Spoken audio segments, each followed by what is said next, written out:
দুনিয়ার মধ্যে যেই মসজিদগুলো আছে, মসজিদগুলোকে পৈতৃক সম্পত্তি মনে করা হবে। এটা আমাদের সমাজে অভাব নাই। মসজিদগুলোকে নিজেদের বাপদাদার সম্পত্তি মনে করা হবে।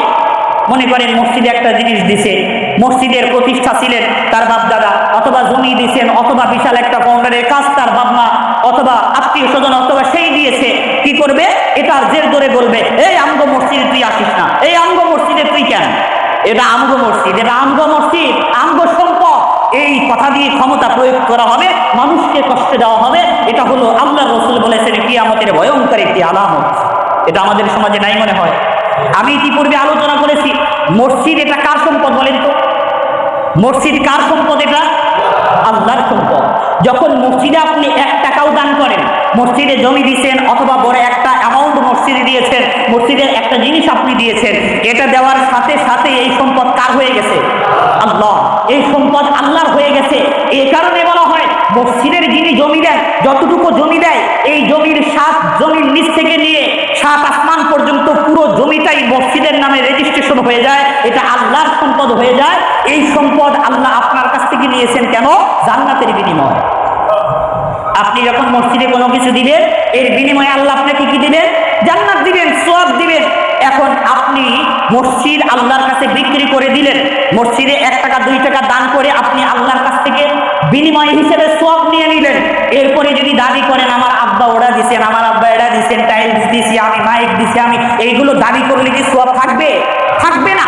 মসজিদে দান করার পরে যদি খোটা দেয়, কেউ যদি বলে, তার নিজের দেওয়া জিনিস নিয়ে যদি গর্ব করে আরেকজন মানুষের উপর যদি প্রভাব খাটানোর চেষ্টা করে, হাদিসের মধ্যে আসছে মসজিদে যা কিছু দিছে একটা সওয়াবও তার হবে না, সব সওয়াব বাতিল হয়ে যাবে। মসজিদে জিনিস দেওয়ার পরে, এটা শুধু মসজিদের ক্ষেত্রে না, যে কোনো মানুষকে দান করে খোটা দিলে সওয়াব নষ্ট হয়ে যায়। এ কারণে মসজিদে কি দিয়েছেন, আপনার বাপ কি দিয়েছে, দাদা কি দিয়েছে, এইগুলো নিয়ে কখনোই গর্ব করা যাবে না। এটা করলে আপনার সওয়াব নষ্ট হয়ে যাবে। হাদিসের মধ্যে আসছে মসজিদগুলোকে ওই পৈতৃক সম্পত্তি মনে করা, মসজিদগুলো নিয়ে অহংকার করা, এটা হলো কিয়ামতের একটি আলামত। যারা এটা করবে তার নিজেদের ঈমান আমল দুর্বল হয়ে যাবে, তার সওয়াব নষ্ট হয়ে যাবে। হাদিসের মধ্যে আসছে, সহিহ ইবনে খুজাইমা 1326 নম্বর হাদিস, قال رسول الله صلى الله عليه وسلم إن من أشراط الساعة أن يمر الرجل في طول المسجد وعرضه لا يصلي فيه ركعتين। আল্লাহর নবী বলেন কিয়ামতের একটি আলামত হলো এই দুনিয়ার মধ্যে যত মসজিদ আছে, মসজিদের হর্তাকর্তা যারা কমিটি থাকবে, যারা প্রতিষ্ঠাতা থাকবে, সমাজের মধ্যে যারা মসজিদের নির্মাতারা থাকবে, এরা নিজেদের মসজিদগুলোকে পৈতৃক সম্পত্তি মনে করবে, নিজেদের সম্পদ মনে করবে, নিজেদের বাপদাদার সম্পত্তি মনে করবে। অথচ মসজিদে যাবে গরম দেখানোর জন্য, নামাজ পড়ার জন্য না। লা ইউসাল্লি ফীহি রাকাতাইন। মসজিদ নির্মাণ করছে, মাতবার মানুষ আসছে, সামনে বসে নামাজ কালাম ঠিক মতো পড়ে না। ওই যখন মনে করেন একটু বাপ দেখানোর সময় হয়, মসজিদে কোনো ধরনের আয়োজন হয়, তখন ওই মনে করেন সভাপতি সাহেব এসে বড় চেয়ার দখল করে নেন। আপনারা আবার মাইন্ড করেন, আমাদের সভাপতি সাহেব কিন্তু প্রত্যেক অক্টেই সবার সামনে মসজিদে আসে। এই মসজিদের কথা বলতেছি না, যেসব মসজিদে এই নিয়ম কানুনগুলো আছে।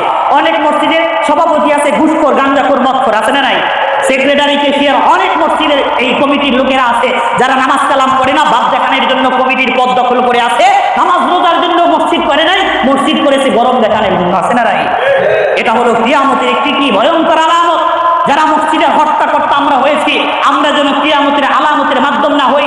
আমার বাপে এটা দিয়ে গেছে, আমার দাদা এটা দিয়ে গেছে, এই গর্ব করে যেন আমার বাপ দাদার সম্পদ নষ্ট না করি। ধরেন আপনার বাবা মসজিদের ফাউন্ডার করে গেছে, মসজিদটা নির্মাণ করে দিয়েছে, এখন আপনি বাপদাদার নাম বিক্রি করে খাচ্ছেন সমাজের মধ্যে। এর কারণে ক্ষতি কার হবে? আপনার বাবার ক্ষতি হবে। আপনি যদি আপনার বাবাকে ভালোবেসে থাকেন, কবরে আপনার বাবা শান্তি পাক, এটা যদি আপনি পেয়ে থাকেন, কখনোই বাবার দেওয়া মসজিদের জিনিস নিয়ে গর্ব করবেন না, আপনার বাবার সব নষ্ট হয়ে যাবে। এটা শুধুমাত্র এখানে যারা আছেন শুধু আপনাদের জন্য না, সব ক্ষেত্রেই সব ইসলামী প্রতিষ্ঠান এবং সব দ্বীনের যেই শিক্ষা কেন্দ্রগুলো, দ্বীনের যেই মার্কাজগুলো আছে, সবগুলোর ক্ষেত্রেই একই বিধান। সেখানে যারা কি বলেন শাসক শ্রেণী আছেন, সেখানে কমিটি হর্তাকর্তা যারা আছেন, সবার জন্য এই বিধান। দ্বীনি মার্কাজে কোনো একটি জিনিস দান করার পরে খোটা দিলে সব নষ্ট হয়ে যায়, কখনোই যেন আমরা এটা করতে না যাই। আল্লাহ আমাদেরকে তৌফিক দান করুন।